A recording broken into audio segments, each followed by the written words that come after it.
I'd like to welcome you today to a very special edition of Exercises Explored with me, Coach Azza. And today we're going to be looking at the lunge. Now this is extra special because the lunge is one of my favorite exercises, and it's an exercise that really we don't need any real space apart from a couple of foot in front of us. And we also don't need any kit in particular to get an amazing workout done. It's one of those movements where body weight itself can be enough to really maximize potential and also give us huge amounts of variety as well. Huge amounts of ability to program for weeks and weeks and weeks before touching any extra kit and using any real space. So the lunges, I think, is a great exercise. It's one of my favorite exercises. It has so much that we can do to relate to life or sport or performance, or to grow certain muscle groups or to strengthen certain muscles or joints. So I think it's a really an amazing exercise that we can explore today. So we're going to look a little bit deeper at what a lunge is, what it's designed to work, what sort of things it's going to benefit, who it's going to benefit, and then really we're going to start to explore, to begin with,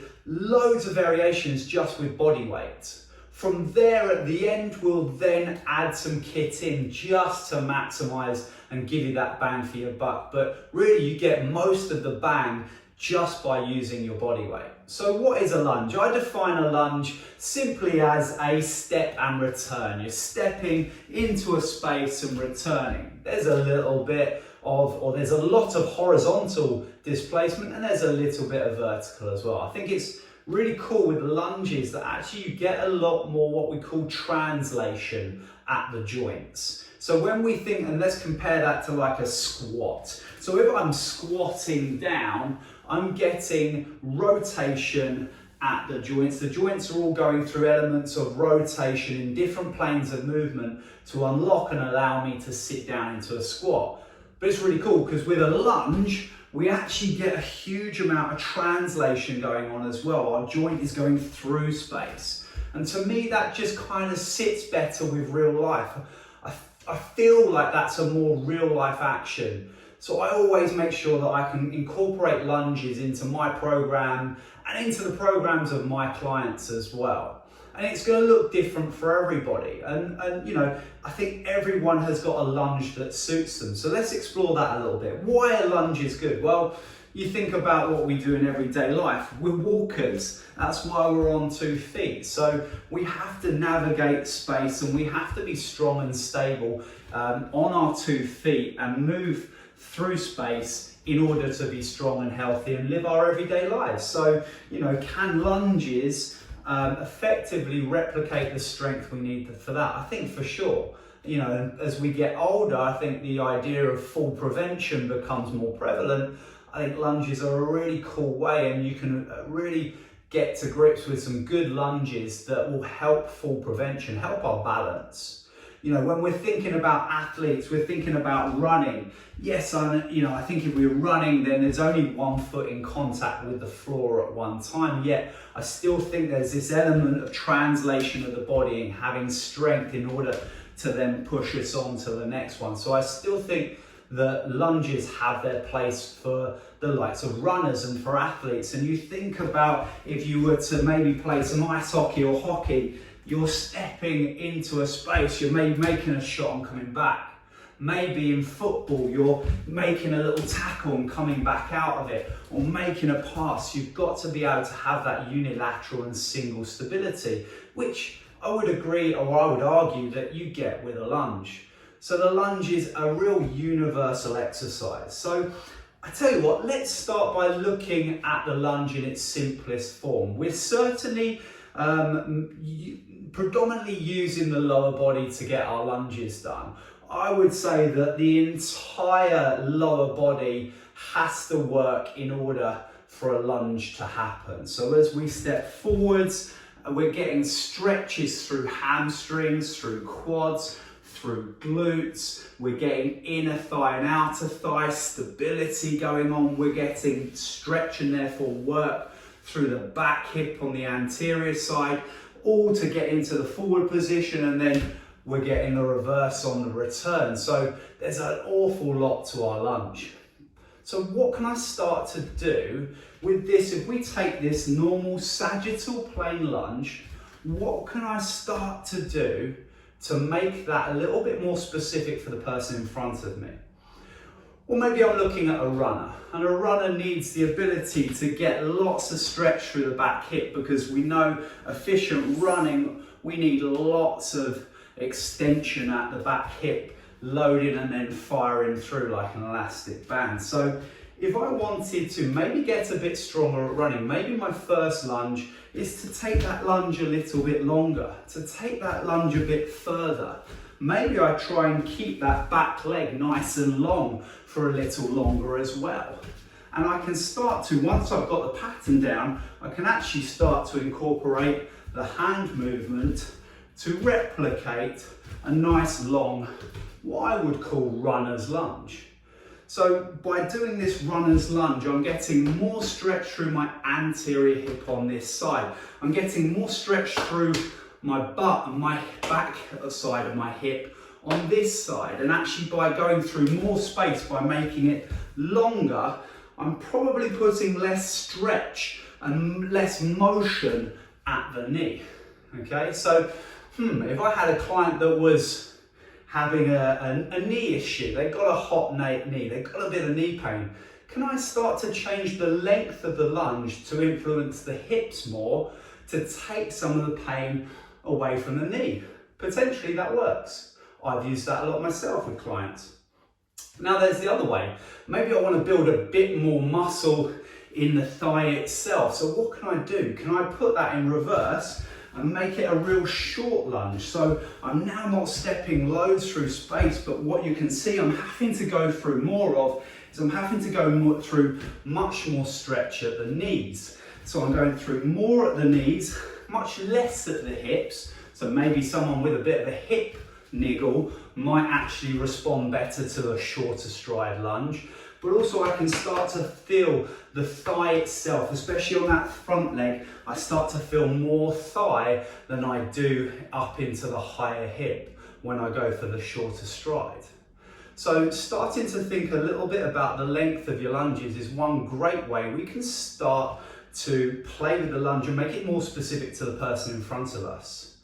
What about the tempo of the lunge? If I slow it down and I make it real slow, as long as I can through the movement, then I'm really having to make sure that I've got good mobility at the feet, at the ankles and at the hips, able to get through that at a slow pace. I'm also providing more time under tension as well. So maybe by going slower, I'm actually making it harder to get the exercise done. So maybe if I want a bit more strength equals time under tension equals a little bit slower. Okay, so a slower lunge does the job. What about if I speed it up? What benefit am I going to get if I speed it up? Maybe it becomes a little bit more athletic. Maybe I get this sudden drive of heart rate and of blood flow. I can certainly feel myself getting a lot hotter, quicker, and my heart rate elevating quicker by increasing the speed. So all of a sudden, from that baseline forward lunge, we've changed the distance of the lunge, and we've also changed the speed to change the outcome of it. Now I can start to play and multiply those variables together, and maybe I start to actually get all of them done at a quick pace. Maybe I get all of them done at a small pace. And with those coupling up, you will find some different range of movements as well. So if I was to come into a normal lunge stride length, but I go a little less deep, then I'm going to be taking it a little easier on the hips and knees. If I go all the way down and come all the way up, I'm certainly putting more stress through the joint itself or through the multiple joints working.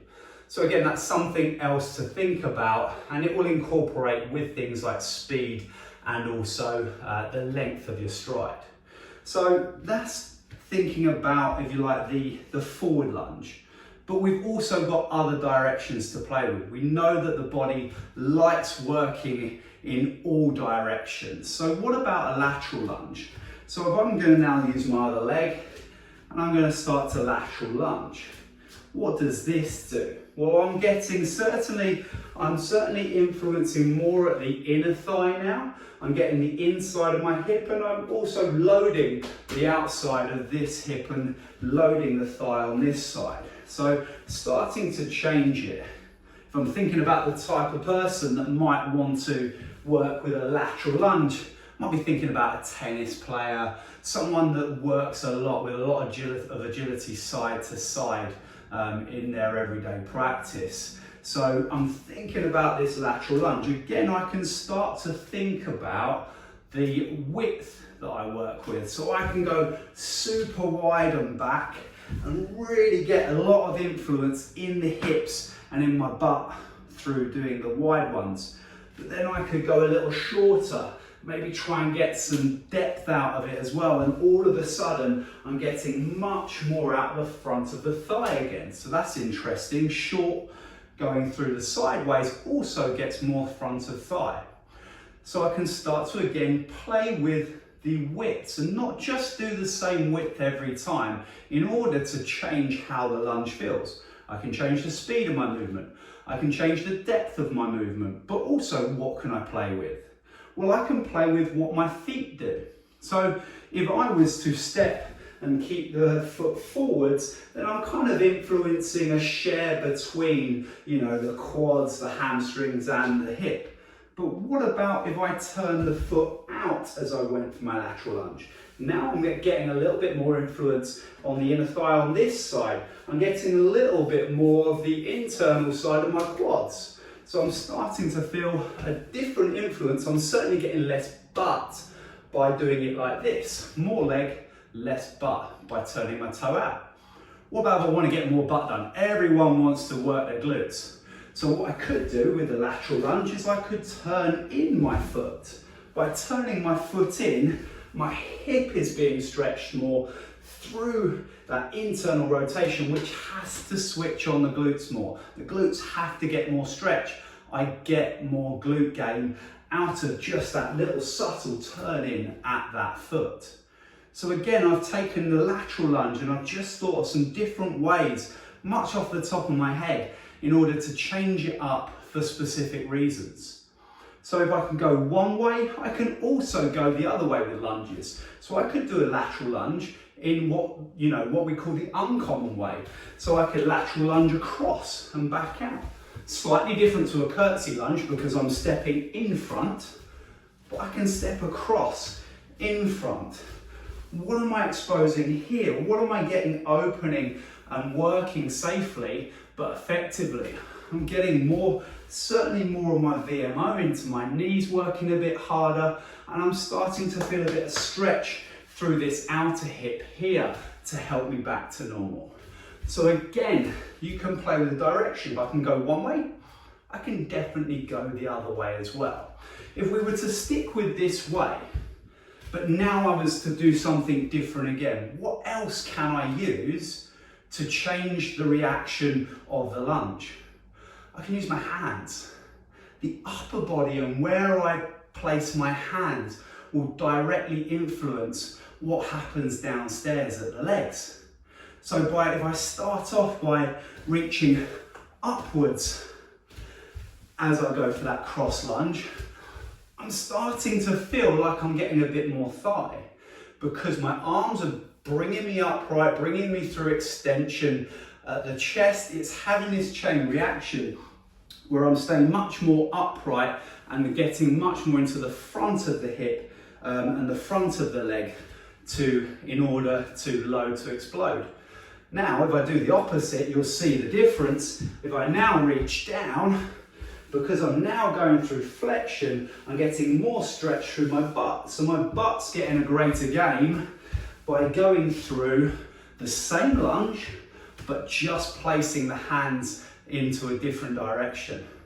What about if I took my hands through the frontal plane as well?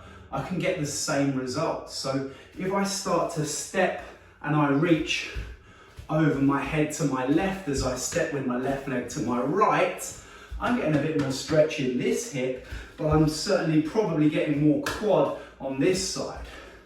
I can do the same this way, and now I'm getting a little bit more butt load on this hip when I'm going across that way. It's really interesting, just by changing what the hands do, it really makes a difference of what particular thing I'm working during exactly the same movement. And I can do the same through rotation as well. So if I step across and I rotate round this way as I step this way, I would say that I'm not feeling much in the butt, but I'm probably feeling more in the quad, probably feeling a bit more towards that VMO area. But then if I was to come across this way, I'm certainly starting to feel a little bit more wind up through the hip itself. So I think that's really cool. We can play with the hands as well. So if we start to review some of those things we've done already, we've worked with different lengths of lunge. We've worked with some different depths of lunge. We've also worked with different speeds of lunge. We've worked with what the foot does differently influences the lunge, and also what we can do with our hands to influence the lunge. So there's already a huge amount I can do before I get into using any kit or starting to travel and doing your walking lunges and things like that. So that's a really cool thing. And we've got one more plane we can work with as well, right? I know you're all waiting for the transverse plane. So we can work with the transverse plane. And again, I can get my lunges through this rotational plane. This rotational plane is a really great plane for anyone to train in. It's kind of that lost art. It's that lost plane of movement at the hips, at the legs and at the torso. We often just isolate out our rotation through the core. But you know what? Our hips, it's really important that our hips have the ability to go through rotation, because it's so important in looking after the lower back. The hips do the work for rotation for the lower back majority of the time. So making sure that I can get some transverse planes in is really important as well. And I can take a transverse step, but I can step out to here. That's probably looking at 9 o'clock on my clock.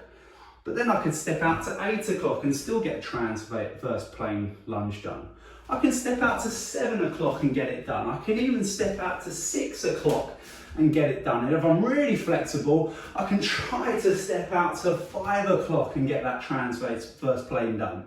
So I can start to work on different angles of the clock face as well, different footprints within that. So again, we've opened up our library.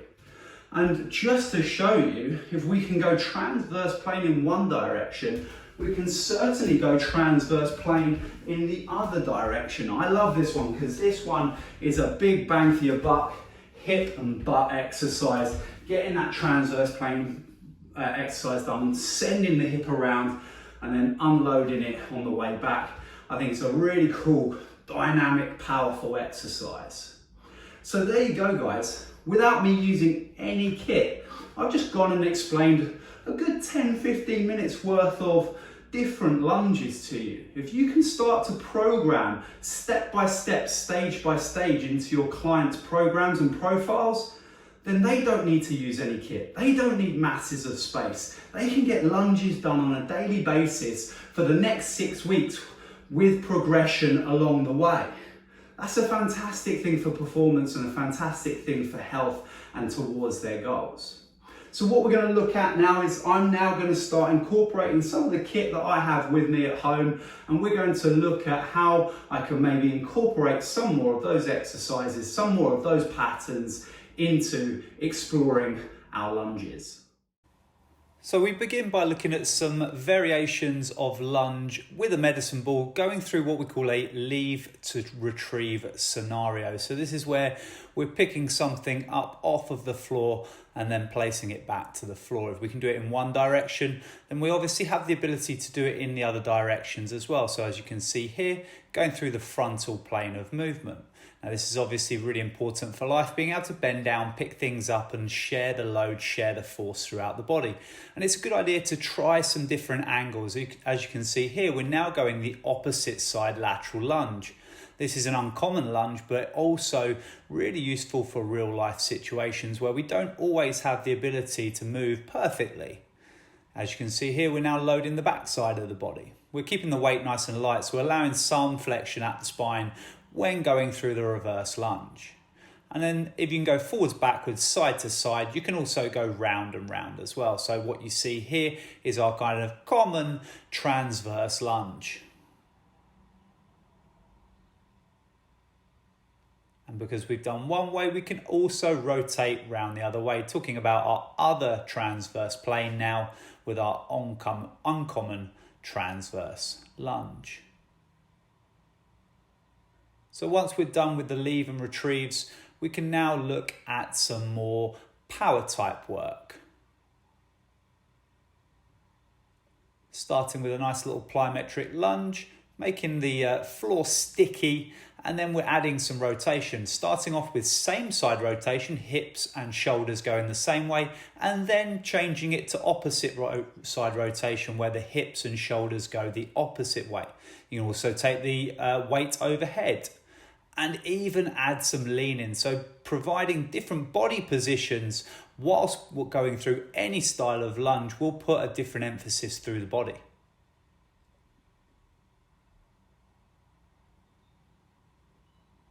Now we're going to integrate a little bit of extra movement into our lunge. So going through a small clean into lunge, keeping it in one hand and alternating the legs to begin with. Providing that extra little bit of load to explode, that clean giving us the extra bit of hip motion, loading the body before then going through our lateral lunges. And if we can do those, we can then go through our rotational lunges as well. Still adding that little clean into the movement, giving us that load to explode. This one might be a really good one for kind of sports performance type work.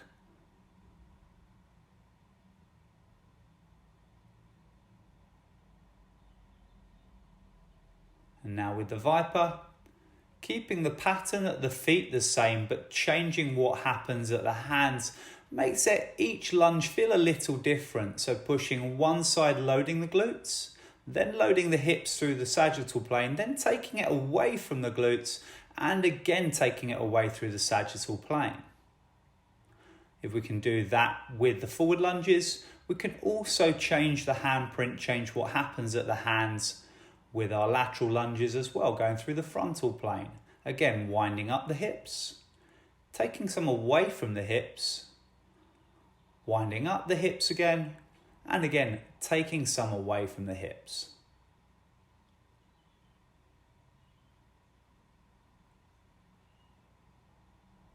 Then we can decide and we can change our kit again, this time using a dumbbell, adding in, this is a nice little variation, you'll see this in a lot of circuit style sessions, but then adding a bit of 3D tweaking to it. It's our lunge and curl.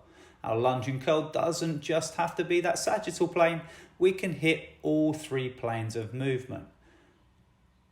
And we can also work backwards with the uncommon lunges, cross the body with the lateral lunge, and again across and around in front of the body with that transverse lunge. So again, layering up from those baseline patterns, adding different pieces of kit. Again, we go back to our Viper, working with a chop with a curtsy lunge movement. So we've got the curtsy lunge, adding a chop, and now we've got the curtsy lunge adding an uppercut. The chop putting more force into the downward motion, and now the uppercut putting more force upwards with the downward motion. Again, just exposing different muscle groups within that same curtsy lunge. We can do it with the Viper, but we also can do that movement, that chop movement with the dumbbell. We could have it in one hand, or I could use the other hand at this point. And if I can go through a chop, then I can also work through that same sort of uppercut movement as well with the dumbbell. So we don't always have to have the fancy kit available. We can all do all of this just with dumbbells. And if we can do it just with dumbbells, we can also take it right back, strip it back to just body weight. Plyometric lunges can be done in different directions too. Here we have kind of a curtsy plyometric lunge. And if we can expose the lateral, we can also add some rotation into that plyometric lunge as well. This one looks a bit awkward. This one's really great for exposing and getting more out of the glutes and the hips.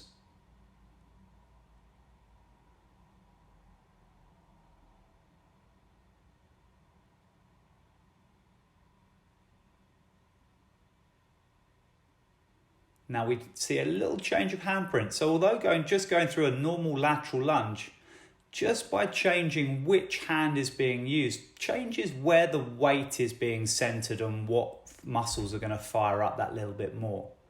And then we're playing with the footprint as well, going through external first and now going through that internal on the long leg. What we see here is a nice close lunge to begin with, then working through a moderate range lunge, and then adding that extra range of motion in whilst using the kettlebell as a little bit of a target and something to work with. Also, then working through that same style of pattern, but through the lateral lunges.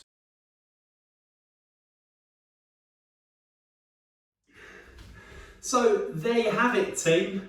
Today wasn't as such a place to tell you exactly what to do, what for what. It's your job to create your programs for your clients and your members so that it suits them. It suits what they want to get out of training, but it also suits their needs and their capabilities.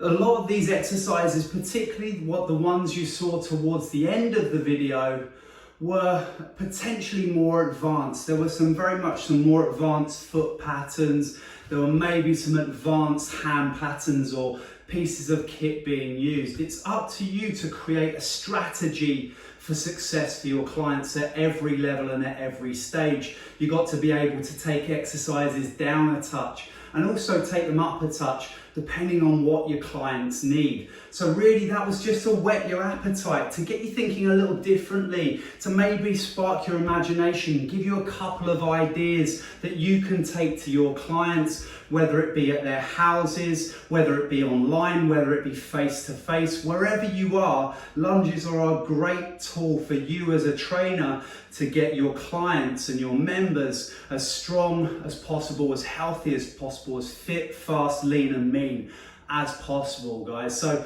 hopefully that will have motivated you to explore more lunges yourself. If you have any questions, any comments, if you want to know more, then please reach out to us on all the social media channels. Coach Azza signing out.